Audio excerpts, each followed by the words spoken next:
Fellas, we are so back. I was recently invited to LA to attend an Elden Ring DLC preview event. While there, I had the opportunity to play the game hands-on for 3 hours and experience the first region of the DLC. You can think of this as the Limgrave of the expansion. Despite the time limit, I think I was able to see almost everything. If you just want the short version of my thoughts, what I've seen so far is great, and I'm optimistic for the rest of the DLC. From Software has a proven track record for their DLCs being the best part of their Soulsborne games, and Shadow of the Erdtree is no exception, with the added bonus of it seemingly being by far their biggest DLC ever. The bosses, enemies, dungeons, level design, weapons, spells, art direction, etc. It's all top-notch stuff, and more or less exactly what you'd expect from FromSoft. That being said, the best way to describe this DLC would be more Elden Ring. I know that might seem redundant to point out, but I think it's worth mentioning because we've all been waiting over 2 years, and the hype surrounding the release of this DLC is unprecedented. With that type of hype, I think it's easy for expectations to balloon into something beyond the scope of the game. So yeah, it's more Elden Ring.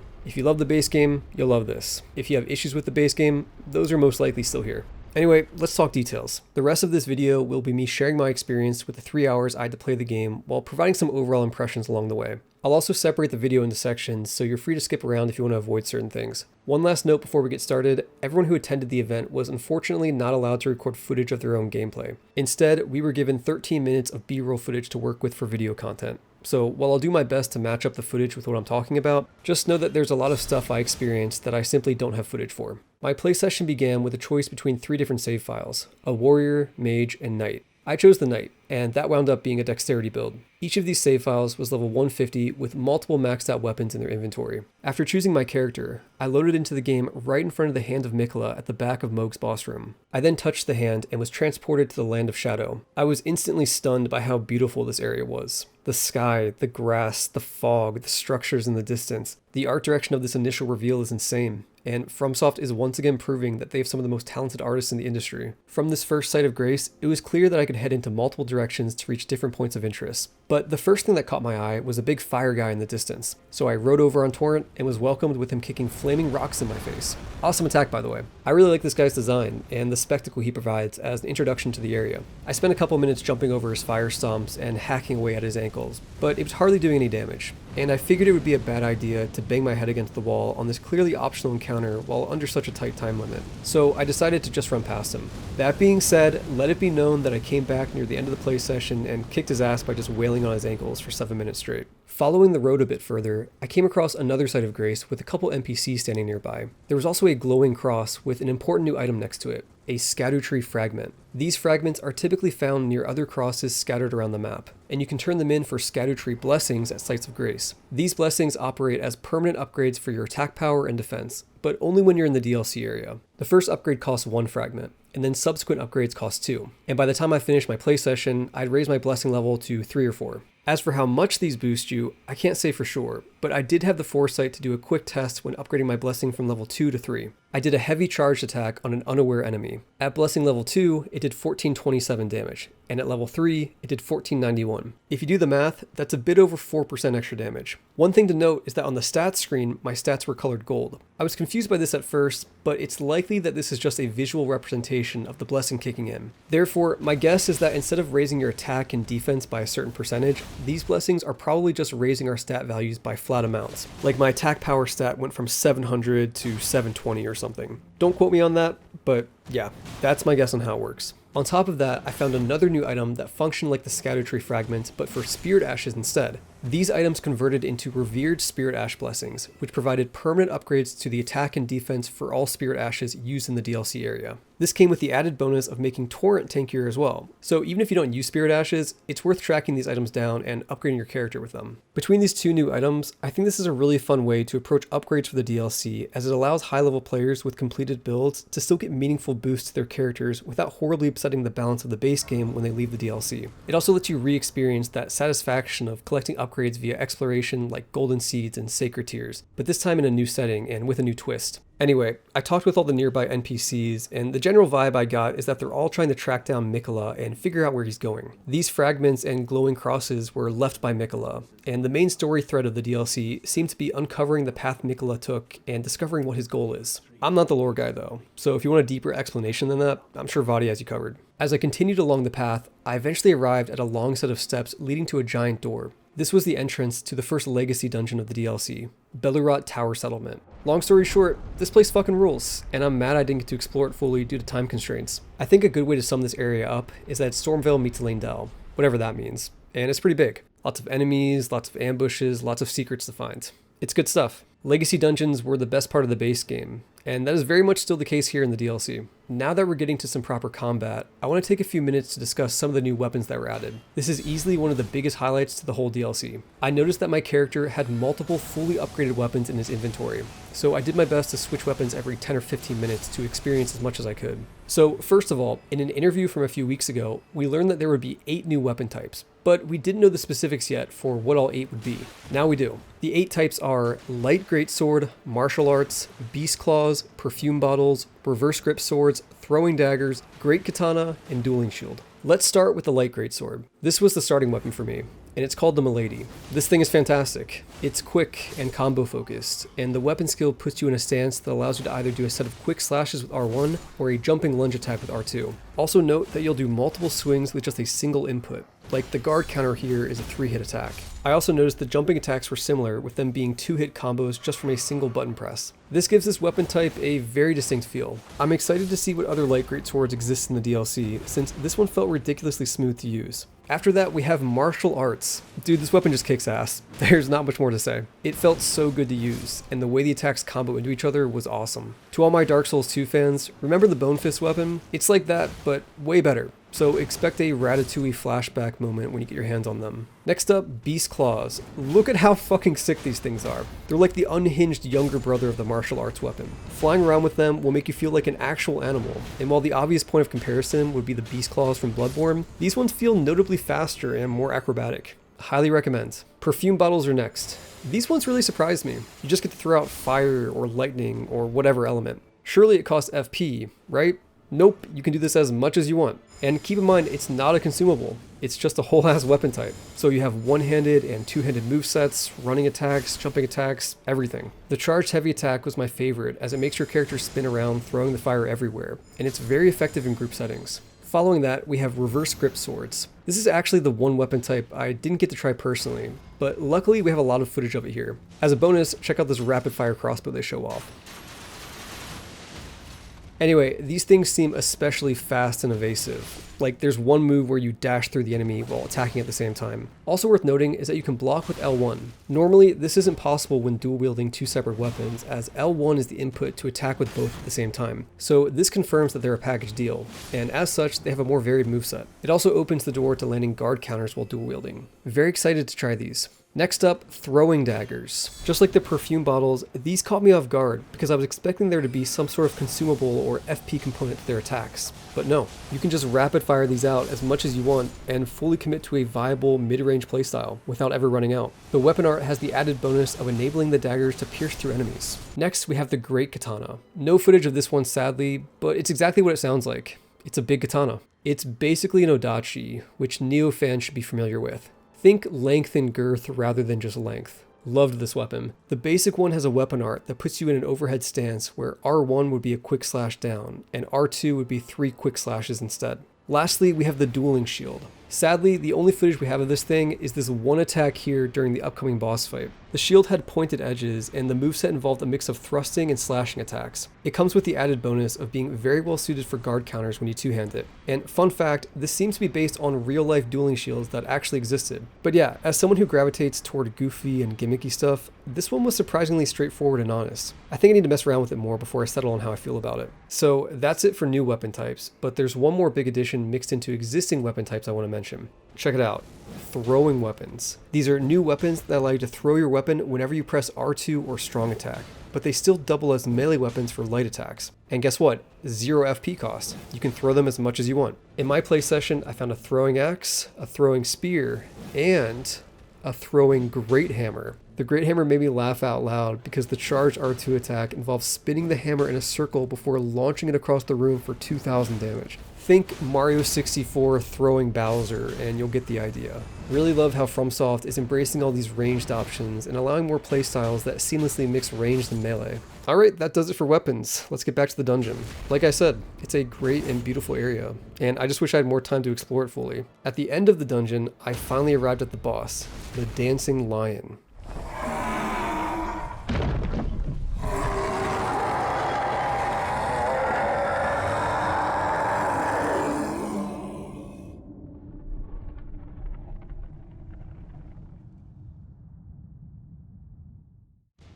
I absolutely love everything about this fight. First of all, look at how cool this design is. It's literally just a couple dudes in a costume, and you can see their feet poking out from underneath the fabric. This takes inspiration from the Chinese lion dancers in real life, and it's such a fun idea for a boss. The way it moves around is mesmerizing, and has some really interesting attacks. One of the coolest things about this fight is how it'll shift back and forth between different elements. It has a wind mode, lightning mode, and ice mode, and each of these is accompanied by unique attacks and hazards all over the arena. This whole encounter is easily one of my new favorites for Elden Ring. It was tough too. I got him on my third or fourth try, but I had to rely pretty heavily on my spirit ashes, and I think it would have taken me significantly longer had I not used them. My summon of choice was a new shielded knight commander because he seemed especially tanky, although I also had the option of summoning one of the giant hands from Karya Manor. I don't typically love to use spirit ashes, but I felt compelled to here due to the time limit. To be clear, there's nothing wrong with using them, and the game is very much designed around you taking advantage of them, so you probably should be using them. But yeah, I usually enjoy the challenge that comes from going solo. Also, shout out to the soundtrack on this fight, and the DLC as a whole.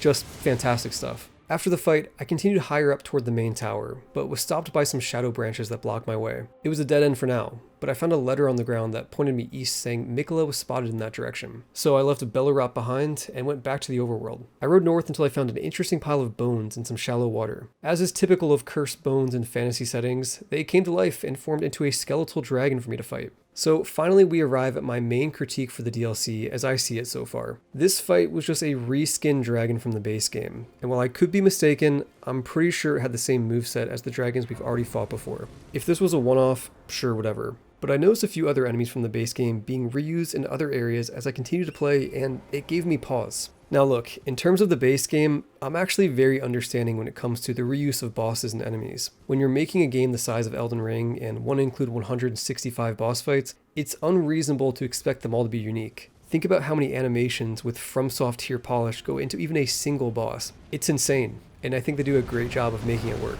That being said, I'm a little disappointed with that sort of base game reuse in the DLC. It's not egregious by any means, and was mostly just a few enemies here and there, but yeah, it's the type of thing that, at the very least, made me raise my eyebrows. Surprise and discovery are some of the best parts of a first playthrough of any FromSoft game, and stuff like this slightly diminishes that. I wouldn't be bothered by the reuse of DLC enemies and bosses in other DLC areas, but I am a little bothered by the reuse of base game bosses and enemies in the DLC. Like, I don't know man, I was just kind of deflated when I found a cave later on with a magma worm inside after I'd already encountered 5 in the base game. And FromSoft, I love you, but do we really need more ulcerated tree spirits in the DLC? To be clear though, the vast majority of enemies and bosses are still new, and the variety of enemies in the DLC seems to still be on par with the rest of the game. As such, this is definitely a nitpick rather than a serious hang-up. And while it didn't rise beyond the level of slight disappointment, I still feel a responsibility to mention things that flag for me rather than just be a source of hype for the DLC. My opinions could change on this, especially when I see the full context of the rest of the DLC,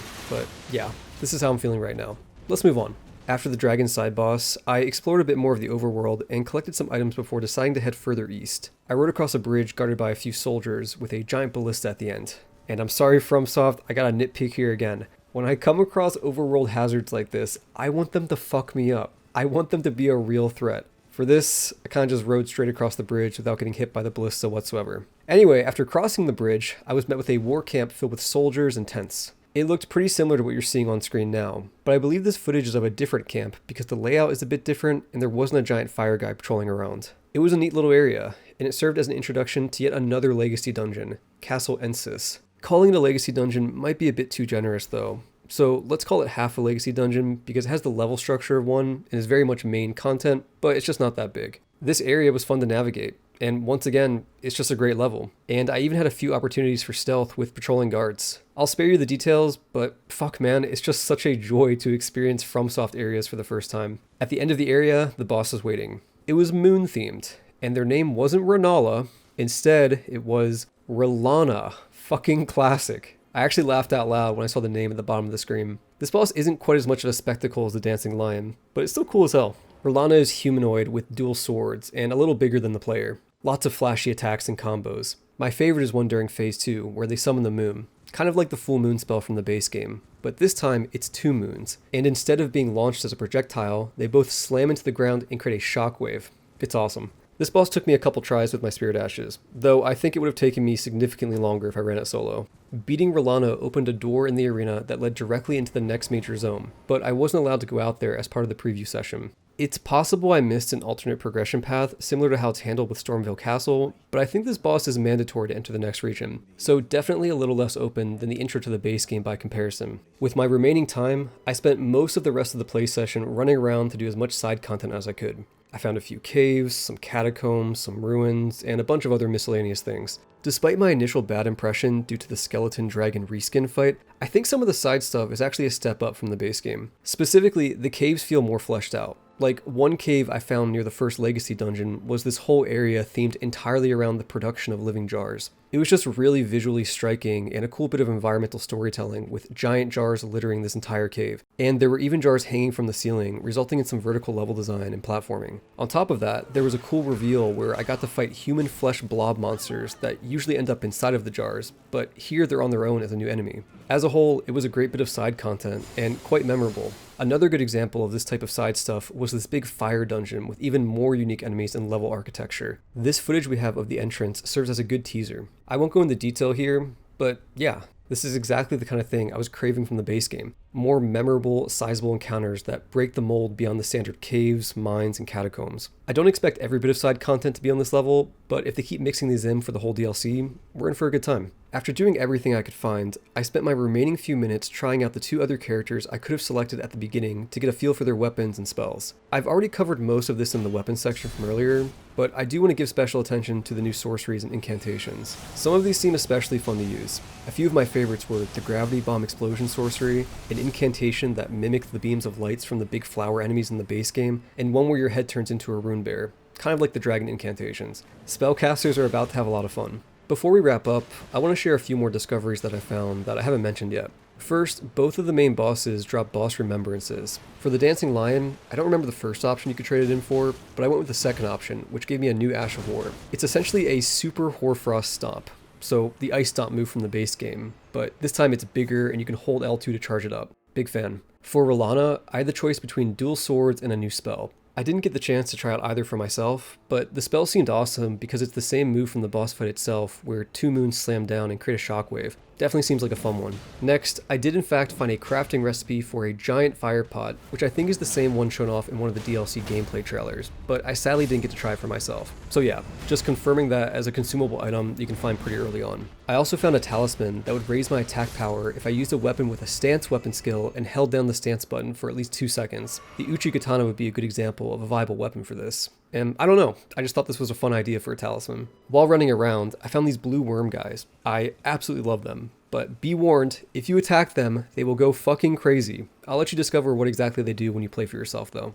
I also went to the southeast edge of the map and found a ruined church guarded by some knights. Next to this, there was a little alcove where I found the item Marika's Blessing. It seemed to function just like Divine Blessing from the Souls games, as it was a consumable that would fully heal you, but its item description caught my attention. I believe it said it was given to Mikola by Marika to aid him on his journey. It also said that Marika only made one of these. I think that's pretty interesting, as it implies Marika directly helped Mikola, and it raises some questions for how Mikola lost it and what that means for his journey. And yeah, that's about it. After the 3 hours were up, the lights came on in the preview room and we were told to stop playing. Before I move on to share a few more thoughts and answer some questions, I want to provide some feedback to Bandai's marketing strategy here, specifically the 3-hour time limit that we were all given. So I think the goal here was to actually not give people enough time, and in so doing, give them the impression that the DLC is just that big. In fact, I'm pretty sure a bunch of people who attended the event didn't even beat both of the main bosses, let alone all the side bosses. For those people, yes, I think they absolutely got that impression of the DLC being huge. However, the 3-hour time limit is awkward, because for people like me, it was actually just enough time to do everything, provided I was playing efficiently, not dying, and just kind of gunning it through the content.